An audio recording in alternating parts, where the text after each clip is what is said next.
परमेश्वर कहते हैं, मेरी बातें ध्यान से सुनो और जो कुछ अच्छा है वो तुम ले लो और उस अच्छी वस्तुओं में आनंद से रहो, यानी कि उसको उपभोग करो।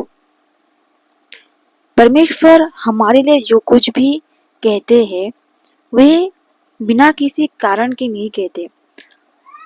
हमारे लिए जो कुछ भी वो सोचते हैं, जो भी आज्ञाएं उन्होंने दी है वो हमारे भले के लिए दी है। कुछ कारण है, इसकी वजह से ही उन्होंने हमें ये सारी चीजें करने को कही है। और जो कुछ भी वह कहते हैं उसके पीछे एक निर्दिष्ट कारण जरूर होता है, लेकिन वो कभी भी हमें वो कारण स्पष्टता से नहीं बताते कि क्या वजह है।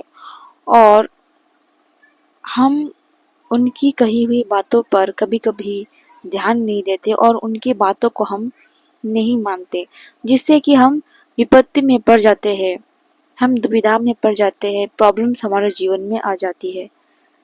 परमेश्वर की आज्ञाओं को मानना हमारा कर्तव्य है। डिसिप्लिन जरूरी है, किसी भी संपर्क में आपको डिसिप्लिन होना ही होगा, उसको मानना ही होगा, तब जाकर आप अपने जीवन में उस सफलता को हासिल कर सकोगे, परमेश्वर की उस प्यार को हासिल कर सकोगे।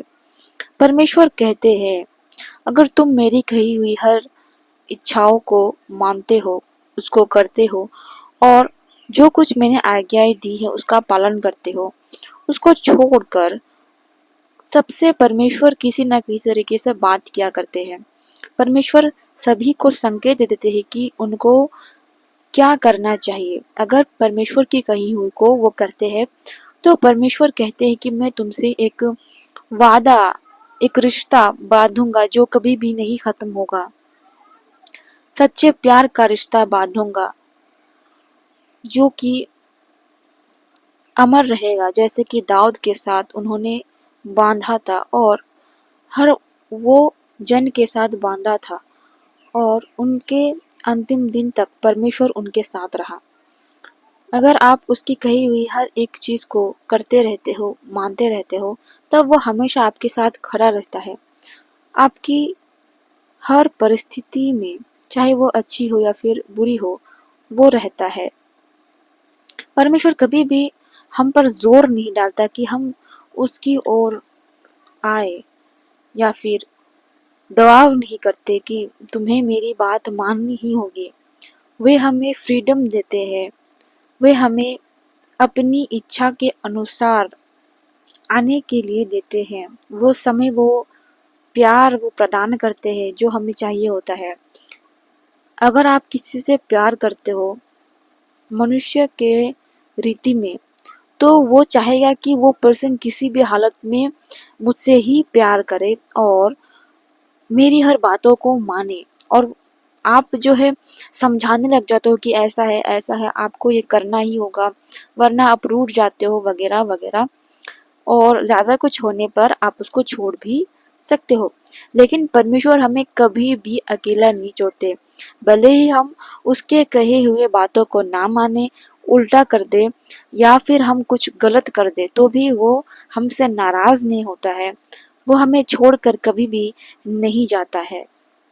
परमेश्वर बहुत ही दयालु और प्रेमी है, इसीलिए हमें फ्रीडम दिया है, हमें आजादी दी है कि हम अपने मन की इच्छा से, अपने प्यार के द्वारा जो उसकी हृदय में है उसको समझकर अपने अंदर भी उस प्यार को लाकर फिर हम उसके पास जाए। इस तक का इंतजार वो करता है, चाहे वो 1 साल ही क्यों ना हो, चाहे वो 2 साल ही क्यों ना हो, वो हमारे लिए रुकता है।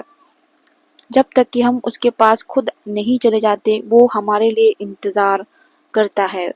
ठीक इसी प्रकार हमें भी, जो भी हमसे प्यार करते हैं उसके लिए इंतजार करना चाहिए, उसको हमारे पास वापस आने तक का समय उसको देना चाहिए, तभी ही वो व्यक्ति आपके पास रुकेगा। और ऐसा ही हमारे साथ भी है और इसीलिए वो चाहता है कि हम अपनी इच्छा से जाए ताकि हम उसके पास सदा के लिए रह सके, उसके प्यार को हम सदा के लिए समझे। यशायाह के 55 अध्याय के 8 वचन में लिखा है कि उसके विचार और हमारे विचार समान नहीं है, क्योंकि मेरी और तुम्हारी गति में और मेरी और तुम्हारे सोच विचारों में आकाश और पृथ्वी का अंतर है। हम जैसा सोचते हैं, जैसा वो सोचता है, उसमें पृथ्वी और आकाश का अंतर है। इसीलिए हम उसकी सोच को या फिर उसकी कही हुई बातों को समझने में असमर्थ है। इसीलिए बेहतर यही है कि जो कुछ वो कहता है उसको हमें करना चाहिए। हमें बस इतना विश्वास रखना है कि वो कभी भी हमारे लिए कुछ गलत नहीं सोचेगा, कभी भी हमको गलत राहों में जाने नहीं देगा, हमारा पतन नहीं होने देगा, हमको डिस्ट्रॉय नहीं होने देगा। शैतान पूरी कोशिश कर रहा है कि हमको नाश कर दे। हमारी चारों ओर उसने जाल बिछो कर रखा है और हमें लगता है कि सब सामान्य है, लेकिन सब सामान्य नहीं है। किसी भी क्षण वो हमें निगल जाएगा।